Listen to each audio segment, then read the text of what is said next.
مسلم سائنسدانوں کا وہ حشر جو خود مسلمانوں کے ہاتھوں ہوا، جو عوام کو نہیں بتایا جاتا، البتہ یہ ضرور فخر سے بتایا جاتا ہے کہ ہمارے مسلم سائنسدان تھے۔ ان میں سے 5 کی زندگی کے احوال آپ کی پیش خدمت ہیں۔ نمبر 1 ہے یعقوب الکندی۔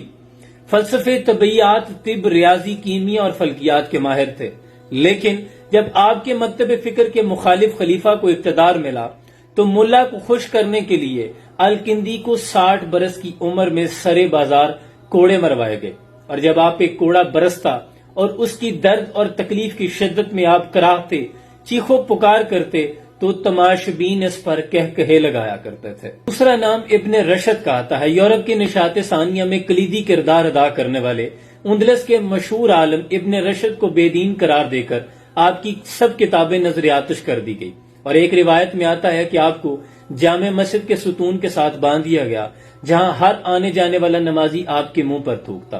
اتنے بڑے عظیم عالم نے اپنی زندگی کے آخری ایام انتہائی ذلت اور گمنامی کی حالت میں بسر کی۔ تیسرا نام ابن سینا کا ہے۔ جدید طب کے بانی ابن سینا کو بھی گمراہی کا مرتکب اور مرتد قرار دیا گیا۔ مختلف مسلم حکمران آپ کی جان کے درپے رہے اور آپ کے تعاقب میں رہے۔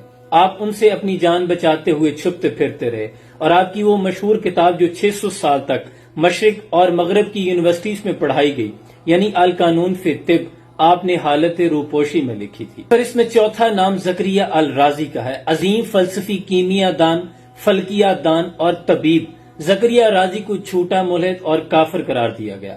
حاکم وقت نے یہ حکم سنایا کہ زکریہ رازی کی کتاب اس کے سر پر تب تک ماری جائے جب تک یا کتاب نہ پھٹ جائے یا پھر رازی کا سر نہ پھٹ جائے، اور کتاب کو اتنا آپ کے سر پہ مارا گیا کہ آپ اندھے ہو گئے، اور باقی زندگی پھر آپ اپنی آنکھوں سے دیکھ نہیں سکے۔ پانچواں نام جابر بن حیان کا آتا ہے، جسے مغربی دنیا کے لوگ جدید کیمیا کا فادر کہتے ہیں۔